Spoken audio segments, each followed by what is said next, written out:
काफी टाइम पहले एक मूवी आई थी, Ramayan the legend of prince Rama. Animation lovers के लिए परफेक्ट मूवी बना देता है।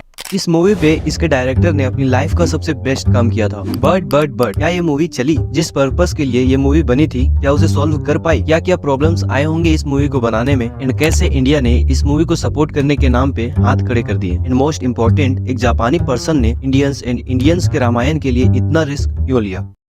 मैं आपको एक कहानी सुनाता हूँ। कुछ समय पहले जापान में एक पर्सन था, चलो उसका नाम हम रखते हैं अल्फा। अब किसी काम से अल्फा इंडिया आता है। इंडिया में कुछ टाइम रहने के बाद अल्फा को रामायण एंड भागवत गीता के बारे में पता चलता है। अल्फा को सनातन धर्म के रामायण से मानो प्यार ही हो जाता है। अल्फा रामायण की रिसर्च में लग जाता है एंड अल्फा की डेडिकेशन इतनी हाई होती है कि रामायण के 10-10 वर्जन पढ़ डालता है। अल्फा को रियलाइज होता है कि उसे रामायण एंड इंडिया के लिए कुछ करना चाहिए। अब जाकर अल्फा इंडिया के एक एनिमेटर से मिलता है। इनका नाम हम गामा रखते हैं। दोनों मिलकर एक प्रोजेक्ट तैयार करते हैं जिसका नाम होता है Ramayan the legend of prince Rama. परंतु प्रॉब्लम तो अभी शुरू हुई थी। अल्फा का रियल कैरेक्टर था युगो साकू, जो जापान के एक डायरेक्टर थे, एंड गामा के कैरेक्टर थे राम मोहन जी, जो इंडिया के एक फेमस एनिमेटर थे। जब युगो साकू ने राम मोहन जी को बोला कि उन्हें रामायण पर एक एनिमे मूवी बनानी है, तो राम मोहन जी ने बताया कि आप किसी और प्रोजेक्ट पे काम कीजिए, क्योंकि राम मोहन जी जानते थे कि इंडिया के कुछ लोग इसे कभी सपोर्ट नहीं करेंगे। एंड इंडियन कल्चर को कोई बाहर का पर्सन प्रेजेंट करे, इसे तो पॉलिटिशियंस कभी सपोर्ट कर ही नहीं सकते। एंड फंडिंग की तो बात ही अलग है।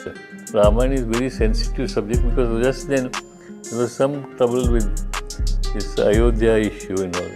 So they said, please don't touch Ramayana, do something Panchatantra or whatever you want, but not Ramayana. Yugo Sako, that is the name of the Japanese producer.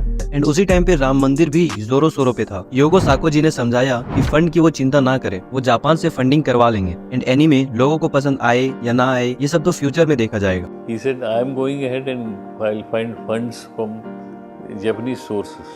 But he said, I would still want you to come and work with me, and because I want a Indian collaborator. करीब 450 Indians and Japanese लोगों ने मिलकर anime complete की। इस anime को complete होने में लगभग 9 साल लग गए। इस एनिमे मूवी को बनाने में लगभग 800 मिलियन येन लग गए थे, इंडियन करेंसी में 50 करोड़। फाइनली मूवी 1992 में कंप्लीट हुई। वैसे एक राज की बात बताता हूँ, इस मूवी को इंडियन गवर्नमेंट भी सपोर्ट करना चाहती थी, और जैसा की उस टाइम पे राम मंदिर जोरों शोरों पे था एंड बाबरी मस्जिद भी उसी टाइम पे टूटी थी, तो गवर्नमेंट को लगा कि इस मूवी को सपोर्ट करने से लोगों को लगेगा कि हम हिंदुओं के साथ हैं, इसलिए गवर्नमेंट ने मूवी को सपोर्ट नहीं किया। अब सॉरी, इससे ज्यादा मैं पॉलिटिक्स के डीप में नहीं जाऊंगा। वैसे राम मंदिर और इस एनिमे की स्टोरी लगभग सेम ही है। राम मंदिर को बदनाम करने की काफी कोशिश की गई थी ताकि राम मंदिर बन ना पाए, वैसे ही इस मूवी को भी काफी बदनाम करने की कोशिश की गई ताकि ये मूवी ना बन पाए। इसकी वजह से मूवी रिलीज होने में काफी डिले हुआ था। बट जैसे राम मंदिर के साथ न्याय हुआ, वैसे ही इस मूवी के साथ भी न्याय हुआ। इंडिया में ये मूवी रिलीज तो नहीं हो पाई, पर बाहर के लोगों ने इसे काफी पसंद किया। कुछ टाइम बाद कार्टून नेटवर्क ने इसके राइट्स खरीद लिए एंड जब इसे टीवी पर ब्रॉडकास्ट किया गया, तब लोगों ने इसे काफी पसंद किया। ये मूवी इंडिया के टीवी पर बहुत चली। मूवी की स्टोरी में बहुत दम था, लोगों के सारे एक्सपेक्टेशंस को मूवी पूरी कर रही थी। और हाँ, यहाँ मंत्रों का उच्चारण काफी सही से किया गया था।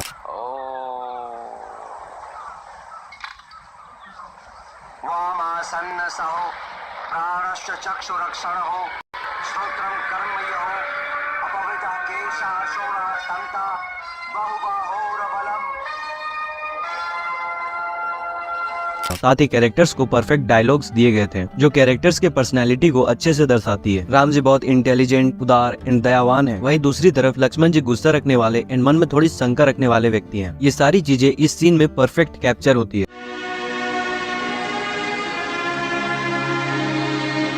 भैया, आपने शत्रुओं की लाशों की और हमारे सैनिकों की लाशों की साथ में ही अंतिम क्रिया क्यों की?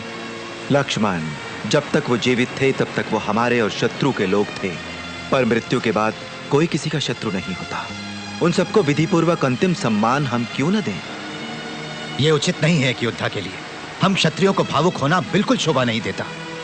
मेरे भाई, जब सीता को छुड़ाने के लिए हम निकले थे, मेरे हृदय में भी क्रोध और द्वेष था, पर मैं जब लंका पहुंचा तभी मैं समझा कि हम सबको जीवन का जो अनमोल उपहार मिला है वो भगवान की कृपा से मिला है, और ये अति आवश्यक है कि हम अच्छे मानव हों, केवल अच्छे क्षत्रिय ही नहीं।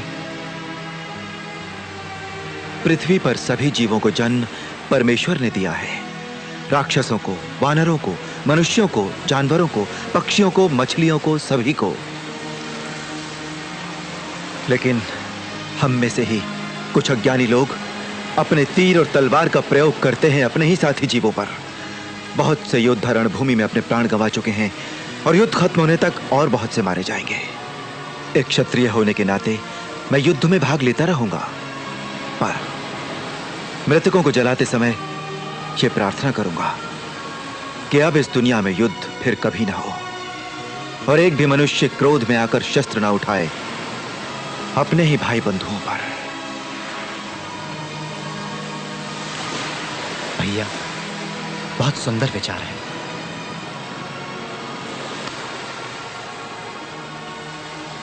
In 1992 या 1993 में जब कोई एनिमेशन या एनिमे के बारे में कुछ नहीं जानता था, तब इतना अच्छा एनिमेशन बनाना किसी के लिए ड्रीम हो सकता है। अब वॉइस आर्टिस्ट के बारे में भी बात करते हैं। इस एनिमे को हिंदी में नरेट किया था बॉलीवुड के लेजेंड एक्टर शत्रुघ्न सिन्हा ने।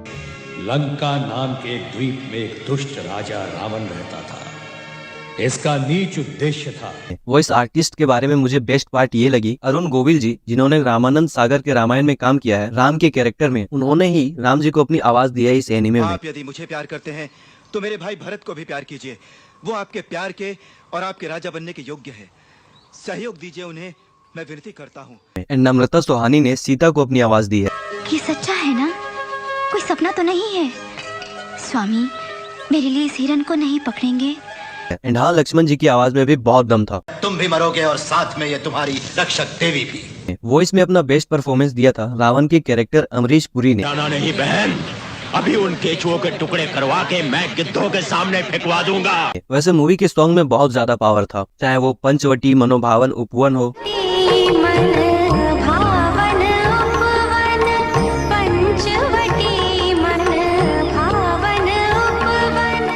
एंड एक और सॉन्ग जो बहुत पॉपुलर है, जननी में रामदूत हनुमान। जननी में रामदूत हनुमान, जननी में रामदूत हनुमान। एंड मेरा पर्सनल फेवरेट श्री राम की वानर सेना सेतु बांध रही।